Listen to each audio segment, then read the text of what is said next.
আসসালামু আলাইকুম সুপ্রিয় দর্শক, চলে আসলাম প্রতিদিনের মতো আজকের এই মুহূর্তের গুরুত্বপূর্ণ ঝড় বৃষ্টি, নিম্নচাপ এবং আবহাওয়ার আপডেট নিয়ে।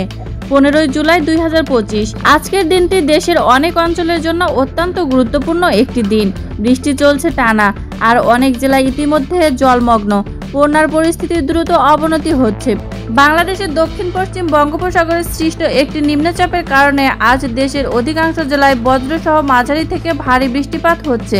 বৃষ্টি অব্যাহত থাকবে আগামী 24 থেকে 48 ঘন্টায়। এই পরিস্থিতি আরও বিপজ্জনক রূপ নিচ্ছে, কারণ পানি নামার সুযোগ না থাকায় বন্যা পরিস্থিতি ভয়াবহ হয়ে উঠেছে। তো প্রিয় দর্শক, 15 জুলাই 2025 বাংলাদেশে 8 বিভাগের আবহাওয়ার পরিস্থিতি কেমন থাকতেছে, কোন কোন জেলায় প্রচুর ঝড় বৃষ্টি হবে, সেটি সম্পর্কে বিস্তারিত জানিয়ে দিব আজকের ভিডিওর মাধ্যমে।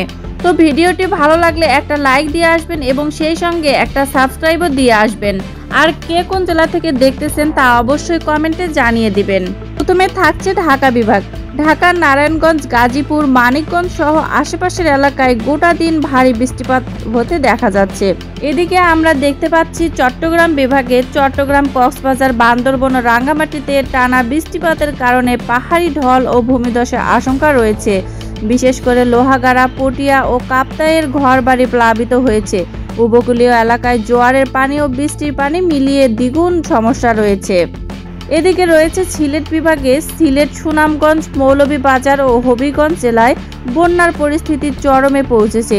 কয়েকটি উপজেলায় নদী উপচে এলাকায় পানি ঢুকছে। আজ সারাদিন নতুন করে ভারী বৃষ্টির সম্ভাবনাও রয়েছে। এদিকে রংপুর বিভাগে রংপুর, লালমনিরহাট, কুড়িগ্রাম ও গাইবান্ধা জেলায় তিস্তা ও ব্রহ্মপুত্রের পানি বিপদসীমার কাছাকাছি। উত্তরের বিস্তীর্ণ চরাঞ্চল ডুবে গেছে। আজও সারাদিন বৃষ্টির পূর্বাভাস থাকায় পরিস্থিতি আরও খারাপ হতে পারে। এদিকে দেখা যাচ্ছে রাজশাহী বিভাগে রাজশাহী, নাটোর, পাবনা ও চাঁপাইনবাবগঞ্জে হালকা থেকে মাঝারি বৃষ্টিপাত হতে পারে, তবে বড় ধরনের কোনো বন্যার আশঙ্কা এইখানে নেই। বরিশাল বিভাগে রয়েছে বরিশাল, পিরোজপুর, ঝালকাঠি, ভোলা ও বরগুনায় বজ্রসহ ভারী বৃষ্টির সম্ভাবনা। নদীর তীরবর্তী এলাকায় প্লাবন পরিস্থিতি তৈরি হয়েছে। উপকূল জুড়ে সতর্ক সংকেত রয়েছে।